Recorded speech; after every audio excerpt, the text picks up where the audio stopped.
Buenos días. Hola, ¿qué Buenos tal? días, ¿cómo estás, Rosa? Pues muy bien, encantada y deseando ver nuestra conversación por dónde va. Sí, Y sí. nada, bienvenidos a todos. Sí. No, que será un misterio por dónde irá, ni idea. Yo tampoco. Caemos, caemos y hablamos. Pues bienvenidos a todos también y sí, pues ya te doy paso a ti, Carlos, para que nos cuentes quién eres. Claro, cuando me decías que esta era la primera pregunta, digo, mira, qué ingeniosa, porque normalmente las entrevistas lo que hacen es generar un marco a partir de las primeras frases, ¿no? Aquí tenemos a Carlos Beltrán, que es tal cosa, y a partir de ahí va la conversación. Entonces, cuando me pasas a mí la responsabilidad de decir quién soy, la verdad es que me has hecho un lío, porque me has hecho pensarlo y eso, ¿por dónde empezaría a presentarme, ¿no? Esa es una parte compleja, porque es verdad que somos hoy lo que somos hoy y mañana no sabemos si seremos lo que somos hoy, ¿no? Y hace 20 años desde luego no éramos lo que somos hoy. Entonces, sin embargo, cuando te presentas, normalmente presentas las cosas que ya has hecho.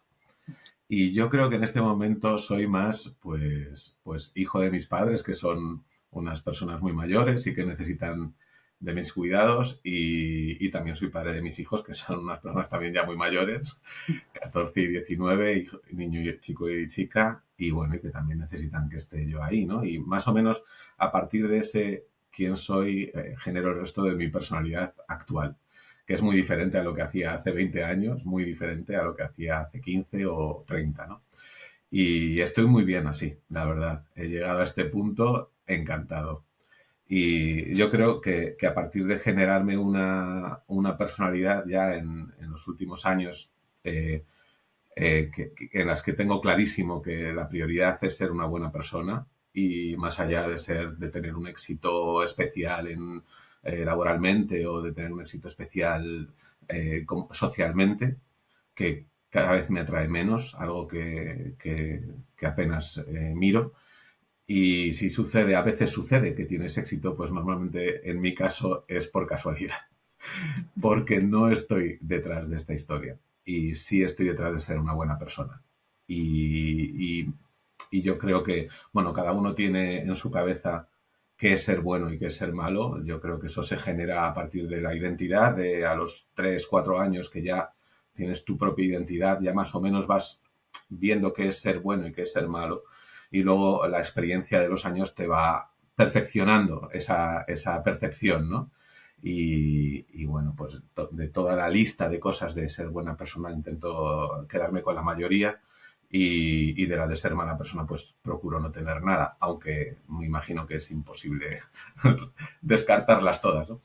Pero bueno, ahí estoy. Yo me llamo Carlos, no sé si lo he dicho al principio, soy Carlos Beltrán.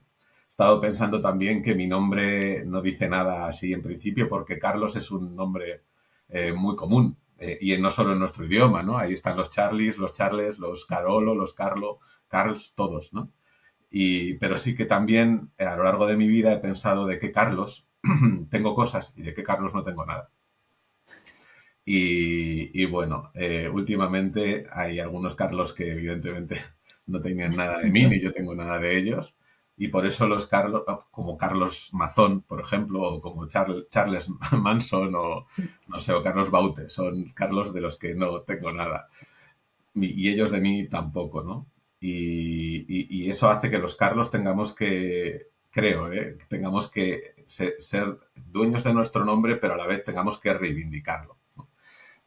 Soy un Carlos, pero no soy este tipo de Carlos. Y sí que pues tengo cosas de Charlie Chaplin o de Charlie Parker, ¿no? O de, no sé, de algún Carlos, de Carlos Gardel. De esos tengo cosas. Pues muy bien, yo me he quedado de todas formas que voy a volver y tú por supuesto tienes la libertad de cogerlo o de volver a marcharte de, de esta intento de definición de buena persona que has hecho, pero que no te has mojado. Entonces, de esa lista que tú has dicho que quieres coger la mayor parte de las cosas, no sé si querrías nombrarnos solo unas pocas directrices que para ti sí que son importantes y que son las que intentas seguir. Pues sí, claro. El concepto de bueno o malo, que es algo, bueno, que tiene que ver con la moralidad, o sea, con la cosa individual, ¿no? De lo que cada uno pensamos, porque hay cosas que pueden estar prohibidas y tú considerar que no son malas, y cosas que somos libres de hacer y cada uno considera que a lo mejor esas son malas, ¿no? Entonces no es tanto lo que el derecho o la ética común dicen que es bueno o es malo, o incluso algunas religiones dicen lo que es bueno o lo que es malo, ¿no? Sino lo que tú moralmente has ido catalogando como bueno o malo para ti y para tu entorno, ¿no? Para las personas que te rodean. Y ahí sí que veo que hay algunas cosas que son claras. Una es no hacer daño, eso creo que es bueno, y eso creo que es muy difícil de hacer Mm. porque es muy difícil no hacer daño cuando estás relacionándote socialmente, ¿no?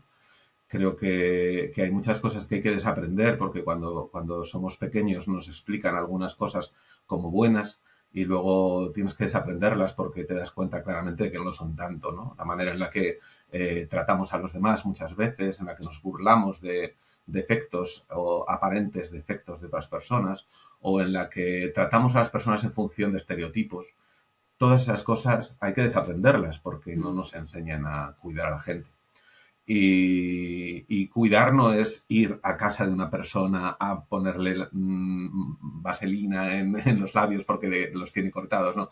Cuidar a las personas es tratarlas de manera en las que se sientan tranquilas contigo al lado, ¿no? En las que no tengan a ver qué va a decir de mí o a ver qué piensa de mí incluso, a ver qué piensa de mí o a ver qué dice de mí a mis espaldas. ¿Tal?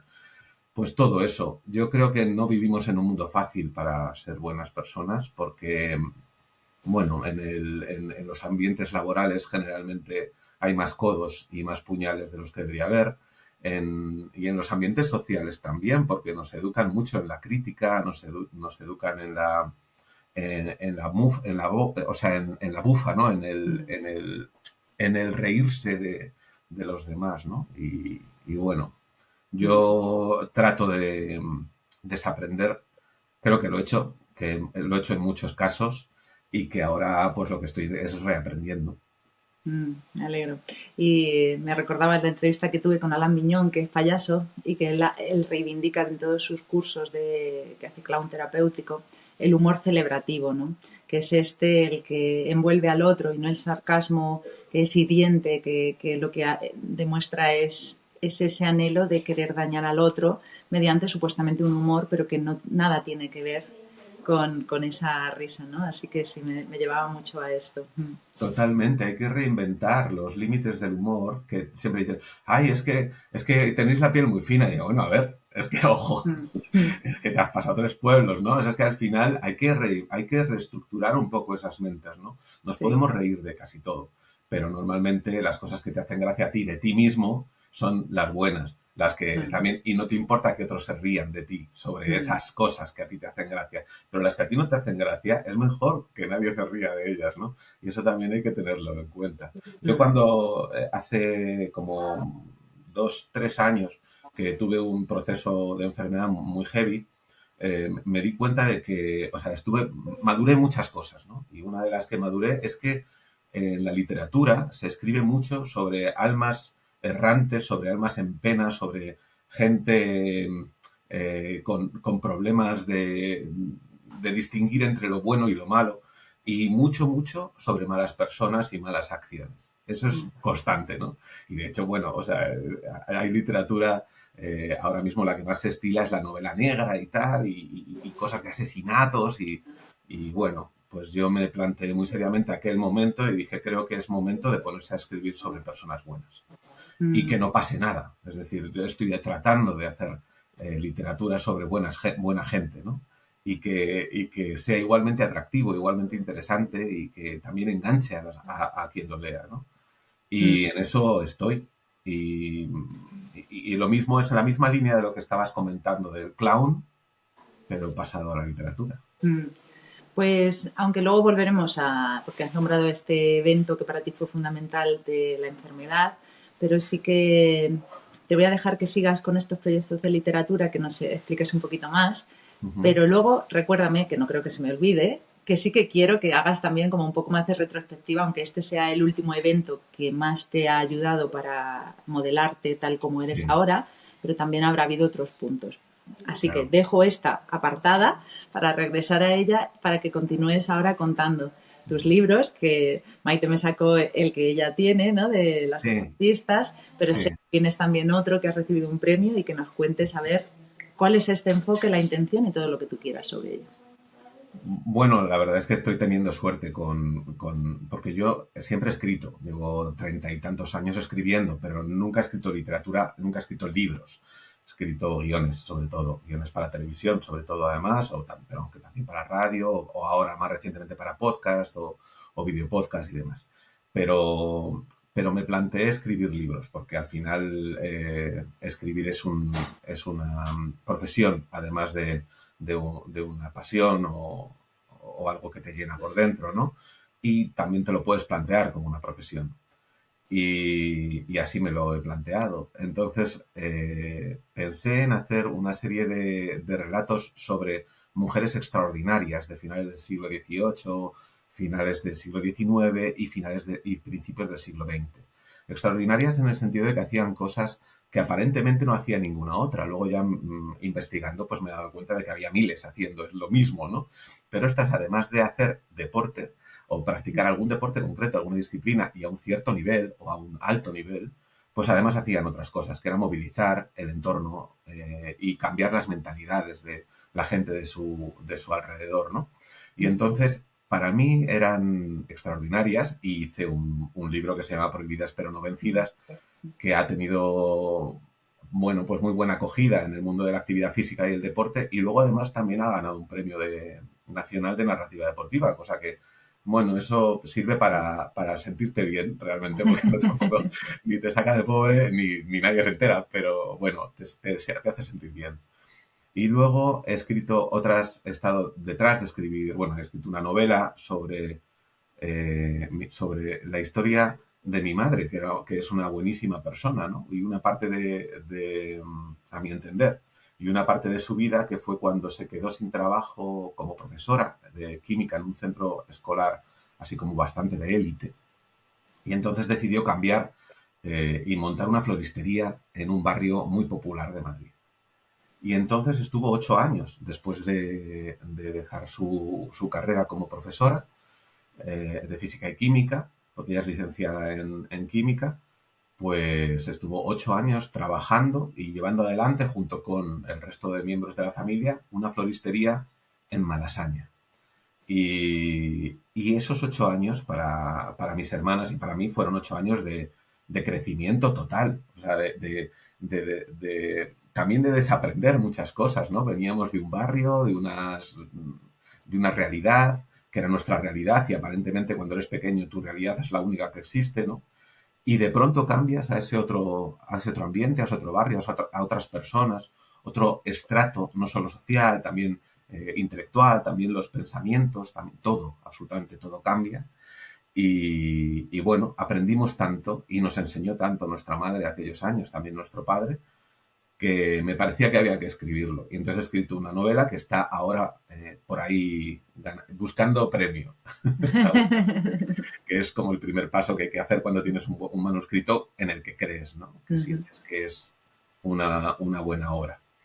Y, y luego escribí otro recordando, y ahí sí que te lo puedo enlazar con ese proceso de enfermedad del que te hablaba antes. Escribí uno porque en aquel momento, o sea, hace ya 4 años, tuve una sepsis y porque me entró una bacteria en mi cuerpo, de estas bacterias que entran muy poco en cuerpos humanos. Y cuando entran en cuerpos humanos, curiosamente, esta en concreto suele entrar en cuerpos femeninos, pero entró en el mío, es decir, que dentro del porcentaje mínimo entra, pues todavía hay un porcentaje todavía menor, que total, que me tocó a mí, no sabemos por qué ni cómo entró, pero el caso es que ahí estuvo una bacteria con un nombre latín muy feo y que además es una killer, es una auténtica asesina. Entonces, cuando entra en tu cuerpo, si no estás al tanto y si no tienes alrededor médicos y médicas que sepan cómo curarte, la palmas en cuestión de días y puede que de horas, ¿no? El caso es que, bueno, tuve la inmensa suerte de vivir donde vivimos, de tener alrededor pues la sanidad pública de alto nivel, y allí que me cuidaron y allí que me sacaron de ahí, y al final dieron con el antibiótico, y ahí pasé unos días en los que no sabía muy bien si estaba aquí o ya me había ido.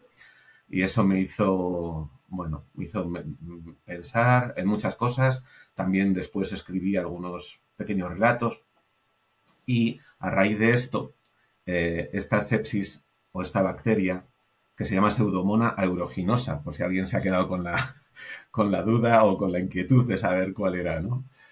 Pues activó, parece ser, también es algo un poco todavía sin definir, activó unas células cancerígenas y en cuestión de 6 o 7 meses me diagnosticaron un cáncer muy duro también, un cáncer de estos que están catalogados entre los difíciles.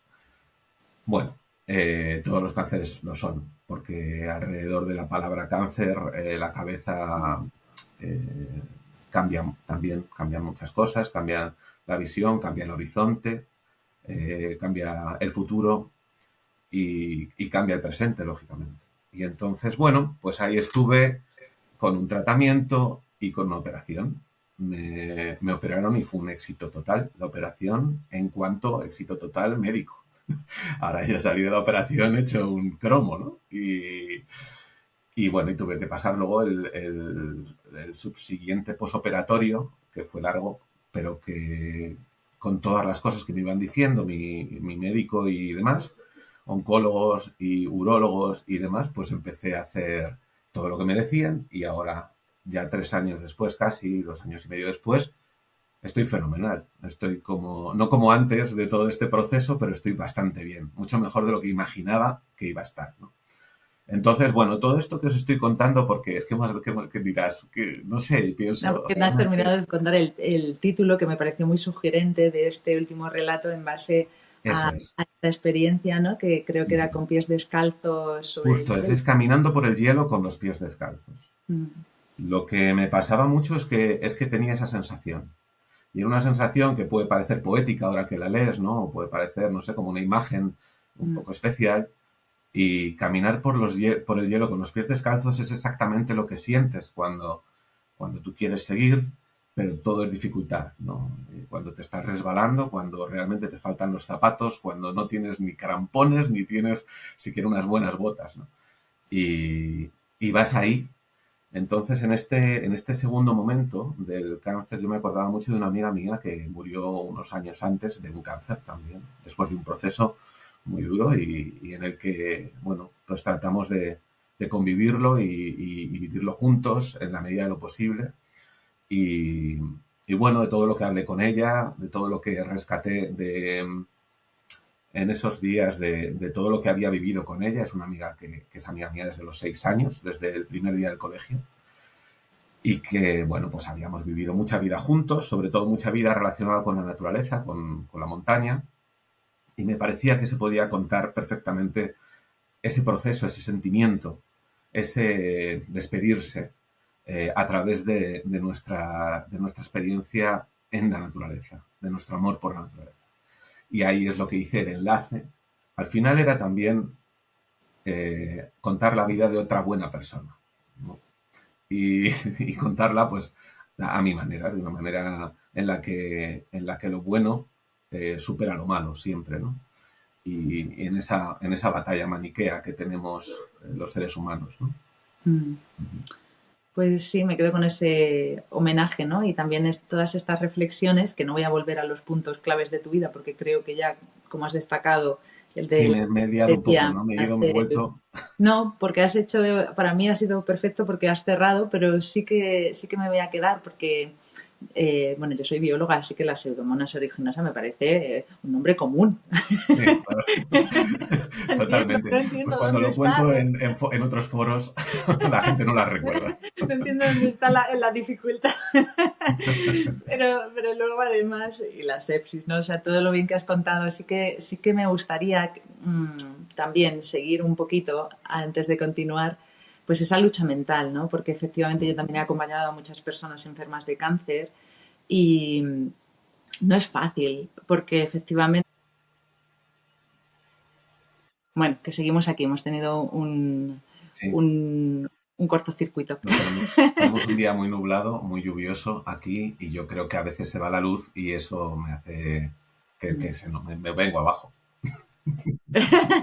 pero por suerte lo solucionamos rápido. Entonces estaba invitando a Carlos que nos contara un poquito más. Una vez que recibe este pronóstico y diagnóstico con la palabra cáncer, que efectivamente tiene asociada tantos recuerdos, tantas personas a las que hemos acompañado y que hay historias con finales felices y hay otros que no tanto. Entonces, de pronto, siente uno, no sé, la abrumación, ¿no? Y sí que te quería preguntar o que nos compartieras un poco, que sé que es complicado, ¿no? Pero no sé si tú nos puedes de alguna forma sintetizar esa transformación de tus propios pensamientos, emociones, hasta llegar a donde estás ahora, que ya, pues, como va pasando el tiempo, pues puedes Mm. el decir, fíjate qué prueba y qué desafío y que Sí. está súper. Hay una cosa que a mí me llamaba, antes ya me llamaba la atención negativamente, era que se utilizaba mucho la terminología o el campo semántico bélico, ¿no? De lo bélico para afrontar enfermedades y el cáncer en concreto, ¿no? Era como una batalla contra el cáncer, la lucha contra el cáncer y tal. Y eso no me gustaba antes, yo nunca lo he utilizado, pero una vez pasado todavía me gusta menos. O sea, me parece que es algo que habría que desechar completamente porque me parece que es un campo semántico que tiene que utilizarse para lo que es y no para las enfermedades. La enfermedad es un proceso biológico que te puede tocar o no tocar, de lo que tú no eres casi nunca culpable y, y la culpabilidad, ¿no? Aunque lo fueras, tampoco sería una batalla, porque sí que es verdad que hay gente que hace cosas que puede invitar a las enfermedades a instalarse en su cuerpo, ¿no? Pero tampoco son culpables de eso, ¿no? No tienes que estar peleando o batallando. Es la enfermedad y es la ciencia la que evoluciona y las dos cosas hacen que puedas salir ileso o salir con alguna cicatriz o no salir.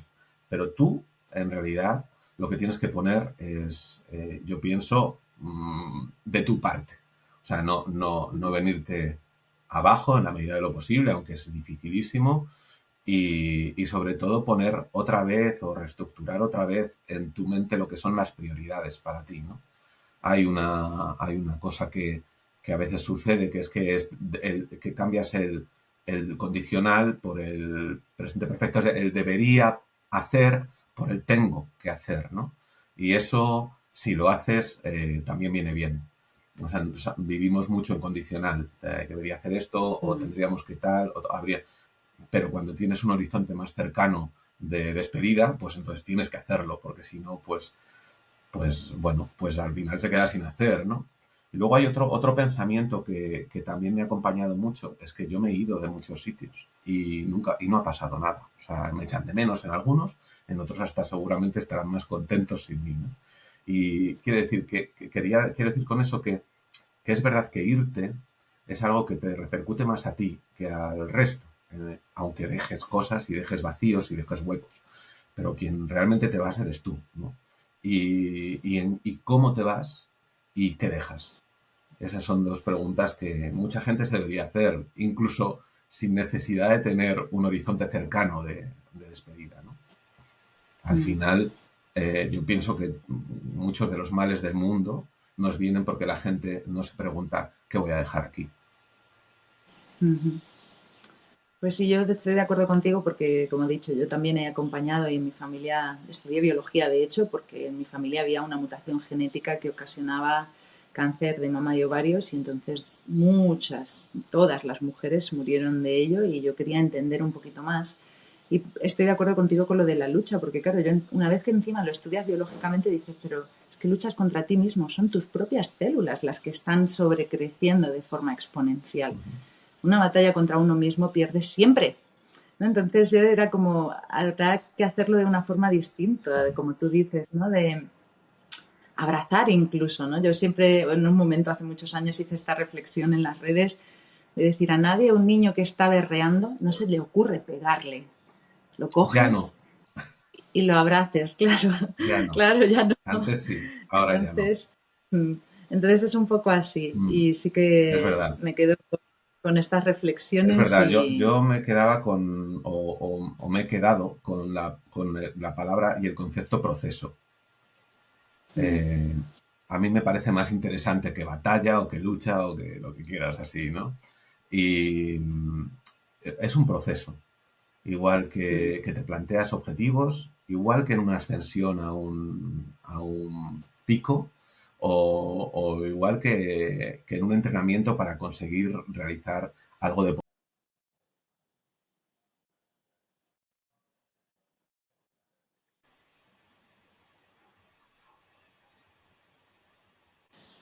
Y como no hay dos sin tres, aquí seguimos con Con mucho mucho humor. humor, con mucha Exacto. paciencia y, y estaba contándonos Carlos, que es lo único que le decía, que claro, que para enlazarlo realmente no sé dónde justo se ha quedado del Claro. proceso.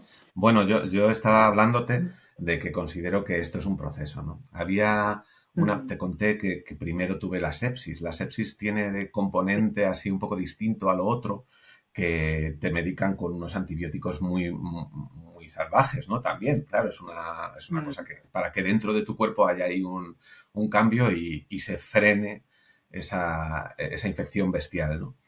Y entonces la mezcla de las dos cosas, por un lado los antibióticos, por otro lado la bacteria, actúan sobre tu cerebro de una manera muy directa. Y entonces tu mm, cabeza funciona como no ha funcionado nunca. Es decir, en tu entorno tú generas una realidad que no es la realidad. Es tu realidad de ese momento. Entonces eso hace que deformes por ejemplo, a la gente que tienes a tu alrededor, que mi médica, por ejemplo, medía 2,15 m o por ahí, era altísima, cosa que no lo era en realidad, pues que las enfermeras eran como seres de la guerra de las galaxias. Entonces yo me traía a mi momento, me traía una realidad que en el fondo es la que, un poco onírica, una realidad generada mm. como una especie de realidad aumentada, ¿no? Y bueno, es una situación muy complicada que también te hace luego, si la recuerdas, si eres capaz de recordarla, te hace luego también pensar en quién eres, ¿no? Y por qué habré yo generado esta realidad en mi entorno, ¿no? Y una noche que realmente ya era la noche, la doctora decía, si pasa de esta, es que pasa, pero también podía suceder que no, ¿no? Esa noche tuve un sueño que me indica mucho de... pero realmente creo que indica de cómo soy yo, no otra cosa. Porque soñé que todo se hacía, que yo me hacía muy chiquitito en una cama muy chiquitita y que la habitación se hacía muy grande y que la habitación se oscurecía y aparecía un foco en el que había una mujer, una pianista que a mí me gusta mucho y tocó durante un rato largo solo para mí. Y una vez que tocó, se apagaron los focos, desapareció esta pianista, desapareció la música y yo pensé en ese momento que me había muerto, que era como el camino hacia... pero claro, es un pensamiento que no se puede tener, a salvo que, no sé, es una cosa muy rara, es realmente algo muy abstracto. Pero que luego al despertarme unas cuantas horas después, lo recordaba con total claridad y también me hizo valorar un montón de cosas. Por un lado, qué bien haber estado rodeado de músicas y de músicas y músicos también, de gente capaz de emocionarte con la música a lo largo de mi vida. Qué bien haber tenido ese aprendizaje, esa cultura. Y por otro lado, pues no sé, saber que hay un momento de paz, que hay un momento de paz. O sea, en los momentos más Mm, convulsos, sí, que eso eso sí es. que Y que tú generas esos qué bien. momentos de paz, puedes hacerlo, hasta en los Mm. peores momentos. Ujú. Pues muchísimas gracias por compartirlo, Mm. que es algo además muy íntimo y que sí que es inspirador. Y también me quedo pues con esta vena científica de efectivamente la distorsión de nuestros pensamientos en lo que nosotros llamamos realidad, porque vale, que es la que estamos más Ujú. acostumbrados, pero realmente esto es Sí. tal y como lo percibimos, que eso yo también me lo cuestiono muchas Ujú. veces y por eso ahora hay tanta movida alrededor de los cambios alimentarios, porque una vez que cambias tu flora bacteriana, cambian tus Claro, es que pensamientos. estamos Entonces, todos, somos todos un es, compendio. Somos todo, la yema de nuestros dedos está conectada con nuestra mirada mm, y con nuestro pensamiento. Y lo mismo cuando pisas. Y bueno, pues eso es algo que no hay que perder de vista, ¿no? Hay que tener siempre en cuenta. sí, sobre todo quizás para tomarlo menos en serio, ¿no? Mm. No creer que... Pero bueno, cada uno que saque sus Sí. conclusiones. Y terminamos ya, te voy a retomar una de las preguntas que tú has hecho, que sí que me he quedado con ella, de ¿qué dejas? Mm, claro. Es que yo creo que esa es la ¿O qué pregunta vas? clave. O sea, porque al final Mm, irnos nos vamos. Y eso por más que te empeñes, o sea, tú en la vida puedes alargarla, no mucho, o sea, la ciencia alarga la vida, la verdad es que bastantes años en los últimos tiempos, Mm, ¿no? Pero si te toca, te toca, y te vas cuando te toca. Y mm, acortarla sí se puede, ¿eh? Acortarla se puede, pero no es algo muy recomendable y tampoco dice mucho de quién lo hace, ¿no? O sea, dice, bueno, pues o que estaba muy desesperada o muy desesperado o que ya había perdido las ganas de vivir, ¿no? Pero lo que sí se puede hacer con la vida siempre es ensancharla. Y eso, ya que acortarla y alargarla no está mucho en nuestra mano, ensancharla sí. Y lo que dejas es lo ancha que haya sido tu vida. No sé si me he explicado. Sí, sí, sí lo has explicado, pero no nos has querido compartir qué dejas tú. Pero, lo que dejo yo. pero pero confío en que sea muy Mi ancha. vida creo que es muy ancha. Mm, Dejo, no sé, dejo arrobas de cuidados y de cariño. Y, mm, y no sé, dejo mucho pensado para quien quiera leerlo.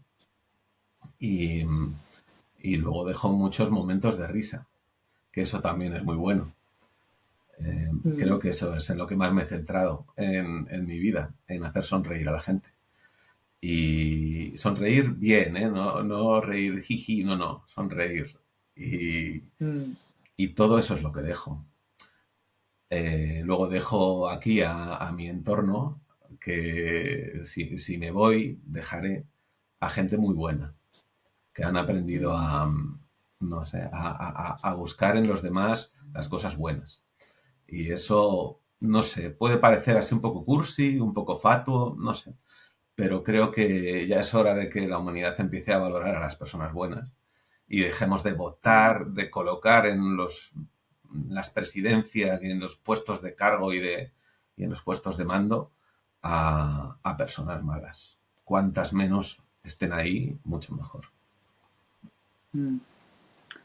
Pues me uno a ese deseo y estoy convencida de que dejas muchas más cosas, pero vamos, creo que con esto de las personas buenas, más el humor, más todo este Mm, ensanchamiento de cariño, vamos, me parece que es un legado súper rico, así sí, que siga siendo así o que lo cambies o que lo aumentes o que modifiques lo que a ti te apetezca, porque por suerte sí, todavía queda, queda. seguimos aquí. Así Se alargó que el horizonte. Iba a ser como 3 años y tal, pero ya me lo han lanzado muchísimo más lejos. Así que mm, estoy más tranquilo en ese sentido. He vuelto a mm. utilizar el debería. Bueno, pues que siga alternando por no cambiar eso que se dice siempre, ¿no? Que lo urgente no relegue lo importante, que sigas todavía ahí en esas prioridades que te da el presente y ha sido un placer enorme el compartir contigo este Lo mismo ratito digo.